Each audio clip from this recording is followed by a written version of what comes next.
AMD preps replacement of AGESA with openSIL starting next-gen Zen 6 Ryzen and EPYC families.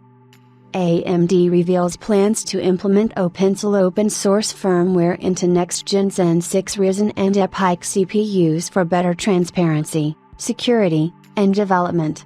AMD openSIL will be production ready and prepped to replace AGESA within 2025 to 2026, just in time for Zen 6 Ryzen and EPYC releases. AMD's openSIL project, announced in 2023, is now in good shape and looks to be on time for AMD's future processors.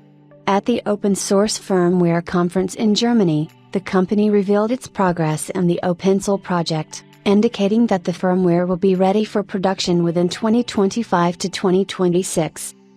openSIL was open-sourced in June 2023 and is expected to completely take over AMD's AGESA in both client and server processors in the coming years. The progress of this project looks pretty much on time, and as per the slides shared by AMD at OFSC 2024, the 6th Gen AMD EPYC Venice and Ryzen processors based on the Zen 6 core architecture will have this firmware at the production level.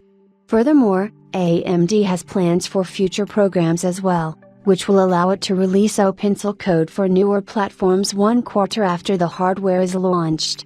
As per the information, AMD has already conducted an experimental port to one of its motherboards, and with the launch of Zen 6 processors, openSIL will be used along with AGESA v10 firmware initially.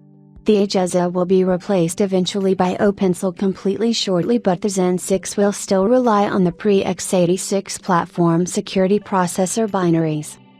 It's expected that the AGESA will be phased out completely by the time Zen 7 CPUs arrive, and AMD will strengthen its support for Core Boot, which is another open-source firmware project, and will also make more contributions to Tenacore. With the transition to open-source firmware, the dependency on AMD's proprietary code will be reduced, and with community involvement, openSIL firmware will allow community collaboration and contribution to developing the firmware for the better. Not only this will enhance the overall transparency, innovations, and security for AMD's next-gen CPUs, but it could also lead to other hardware manufacturers adapting open-source firmware in the future. At the moment, AMD is active in the development of open-source solutions for various product lines that include sound open firmware, secure encrypted virtualization firmware, and OpenBook baseboard management controller software.